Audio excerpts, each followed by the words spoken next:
first scripture today comes from Mark chapter 1, verses 29 through 39. Listen for the word of the Lord.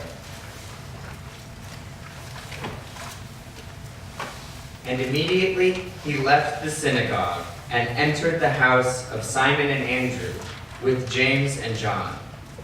Now Simon's mother-in-law lay sick with a fever, and immediately they told him of her. And he came and took her by the hand and lifted her up, and the fever left her, and she served them. That evening, at sundown, they brought to him all who were sick and possessed by demons, and the whole city was gathered together about the door. And he healed many who were sick with various diseases and cast out many demons. And he would not permit the demons to speak, because they knew him. And in the morning, a great while before day, he rose and went out to a lonely place. And there he prayed. And Simon and those who were with him followed him. And they found him and said to him, "Everyone is searching for you." And he said to them, "Let us go on to the next towns, that I may preach there also, for that is why I came out." And he went throughout all Galilee, preaching in their synagogues and casting out demons. Our second reading comes from Isaiah chapter 40, verses 21 through 31. Have you not known? Have you not heard? Has it not been told to you from the beginning? Have you not understood from the foundations of the earth? It is he who sits above the circle of the earth, and its inhabitants are like grasshoppers, who stretches out the heavens like a curtain, and spreads them like a tent to dwell in, who brings princes to naught, and makes the rulers of the earth as nothing. Scarcely are they planted, and scarcely are they sown. Scarcely has their stem taken root on the earth. When he blows upon them, they wither, and the tempest carries them off like stubble. To whom will you compare me, that I should be like him, says the Holy One. Lift up your eyes high and see, who created these? He who brings out their host by number, calling them all by name.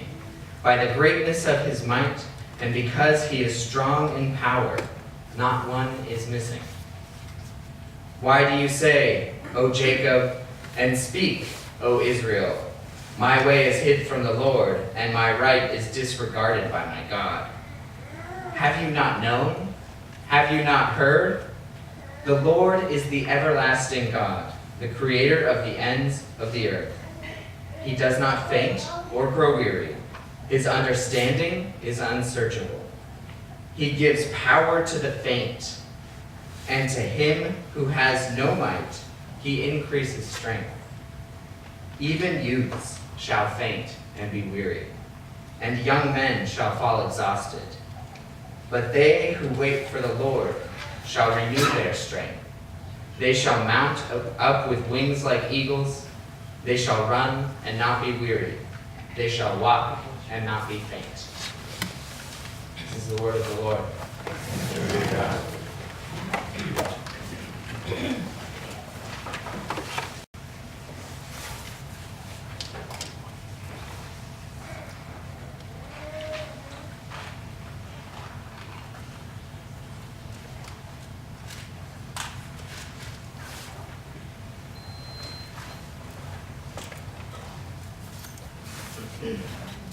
My name is Anna. I'm Simon's mother-in-law. Simon is a good friend of this person named Jesus. People say he's the Messiah. Jesus, certainly not Simon. When Simon met him, he up and left his job. We did not expect that of Simon. He isn't much of a follower. But when he met Jesus, everything changed. Simon says that when people meet Jesus, they listen to him. they do what he says, which sounds like he could be the Messiah. I mean, in that if you're the Messiah, you're going to need to get people to follow you. And the Messiah would have to have that thing, that people have that just makes them want to be with you. Well, I finally got to meet him last week. And it's true, everyone just wanted to be in the same room with him. The whole city was at my door. It was absolutely crazy. And to make things worse, I had the flu or something. I was hot with fever and I was achy everywhere. And Simon shows up with Jesus and his other friends, and I'm thinking, not today, not today. I can't do this today. And before you knew it, there was a crowd. And so I tried, to muster some strength and get up. And right when I was turning the corner from my room to the kitchen, there he was, Jesus. He introduced himself and stuck his hand out and touched me. It wasn't like a normal handshake, and then, it was, but something like a boost of energy or something shot kind of through my hand and up into my chest. And I remember looking up at him, looking down at my hand at first, and then looking up at him, and I wobbled like a little bit, and Jesus grabbed me kind of to make sure I was steady, and then he lifted me up on my feet. And then he asked me if I was all right. And I shook my head and I thought, yes, I am. I'm all right. And he said, I'm so sorry about the crowd. And I shrugged and I said, now, come on. You go be with the people and I'm going to go make some iced tea. And I've heard lots of opinions, and maybe I'm biased to what Simon says, but I think Jesus might be this Messiah that they're talking about. He might be the one that can rescue us from Roman occupation.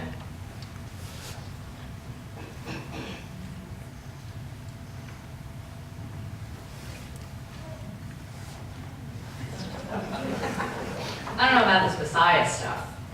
I'm afraid the Roman occupation, everybody, it's here to stay. My name is Adam. I'm a physician in Capernaum. I heard about this traveling teacher and healer from a patient of mine that day. It was really busy in the clinic. It's flu season, right? There's kids just running around everywhere with snotty noses, and people are coughing on one another. It's just a mess. So I had a bunch of walk-in patients, as well as my regular patients. I remember I was removing a splint from a woman's ankle that morning. And she said that if she wasn't coming to me that day, she'd have gone to Jesus to see if her ankle was healed. And I smiled, but when I looked up at her, she said, Doctor, they're saying that he can heal people. Do you believe that? Do you believe that he could heal people? Yeah, I do. He says, I don't know, honestly. There are stories of healers in the past. Remember Elijah? I said, but I haven't seen anything like that in my day. I stood up and I said, okay, well, let's see how the ankle heals. Come on, let's put some weight on it. She walked around first, with care, and eventually she got to even twisting it just gently to see if she had range of motion. And I said to her, it looks like it healed quite well. And she smiled and said, thank you. I had to pass by where this healer was going to be on my way home, and so, I was skeptical, but I was curious.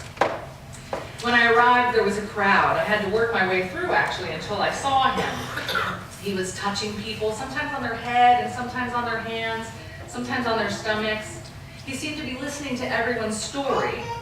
Now, it wasn't a loud crowd, but it wasn't a quiet crowd either. And I'm not sure, honestly, I don't know what came over me, but when he finished with this one woman, I just blurted out, what do you do exactly? What's the secret? I felt like he was kind of attacking my career, like years I had spent learning this craft for nothing. I felt like I had tried so hard, so many hours and so many books and so much time to get where I was. And this man, I don't know what it was, something came over me, and the next thing I know, I was picking a fight with people around me, and they were all defending him. And then something kind of warm seemed to drizzle down my shoulder, and I turned, and it was Jesus. He had put his hand on my shoulder. And all of the anger that I felt, all of the rage, all of the jealousy, all the antagonism just kind of went away. And then again, before I could stop it, I yelled at him. I said, "You don't have control over disease or illness." But he yelled back at me and told me to be still and stop talking. He said, "It's not me. God has control over disease and illness and even demons." And then it was like everything else disappeared. It was just me and him. And he looked me right in the eye and he said, "I know that you want control over your life, over your career. That kind of control, it's a lie. That kind of lie is the kind that demons tell us. That kind of lie, it's not from God. Lies that push us to always be on top of it, always be in control. That lie, the lie you're hearing, it's got to go." And it went. I didn't have an illness like everyone else there that day, but he healed me. Or maybe not. Maybe he healed my spirit by telling me the truth. It was truth I really needed to hear. I say this man, he's a prophet.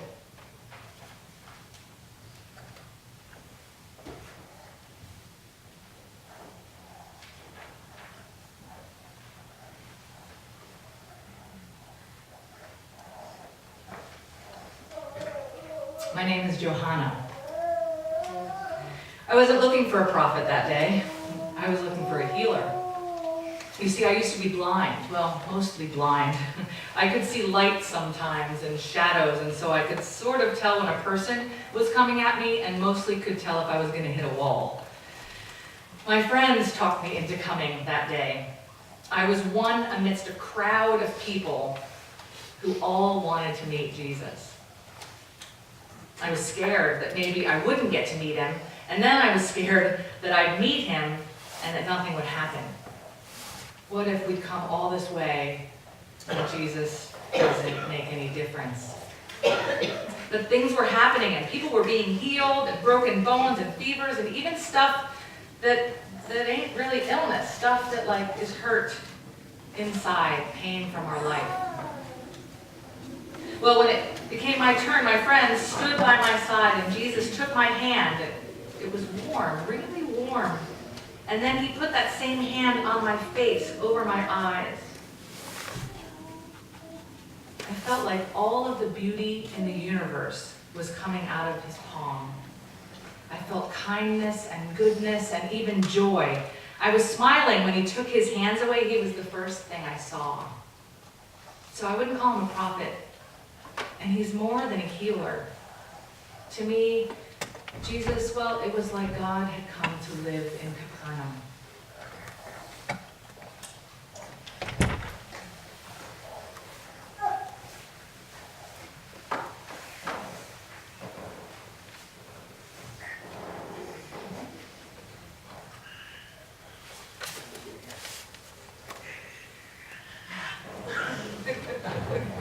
So my name is Daniel.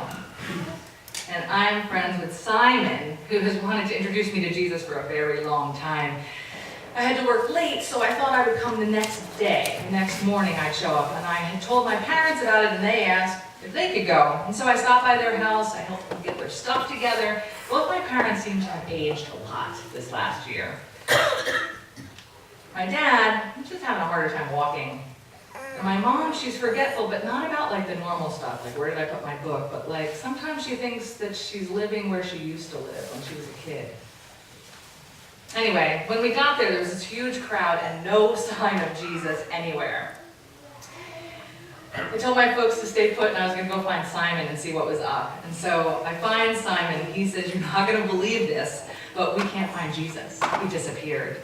And there's all these people waiting to be healed and absolutely no sign of him. I was about to go look, do you want to come with?" And I thought, well, my parents seem fine, so I'll go with Simon. And so we're traipsing down the street, and he's talking a mile a minute about everything that happened yesterday. He said people were healed, and that his mother-in-law, his own mother-in-law, was healed. This physician kind of caused a scene, he said, but then something miraculous happened, and he used the word miraculous.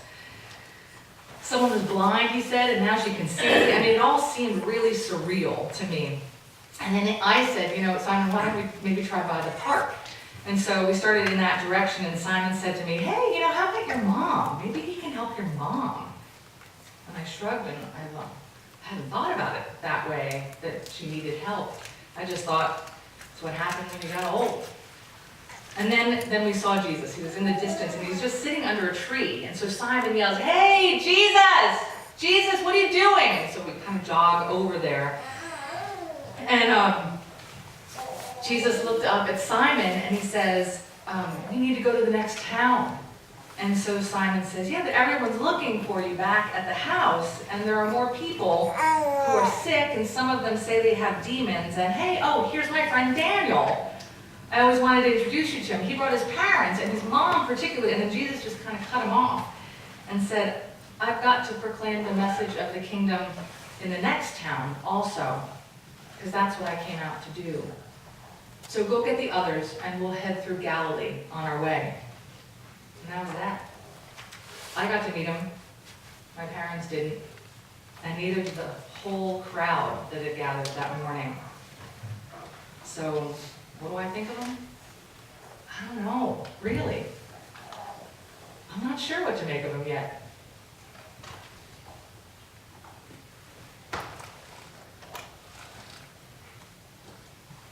My name's Beth.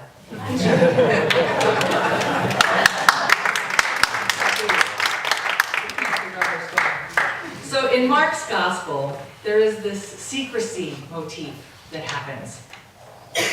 We hear it in this story where Jesus tells the demons that they're not permitted to speak because they know who he is. Who Jesus was unfolded over time, and he couldn't really be understood apart from his death and resurrection. So it was hindsight that gave the writers insight.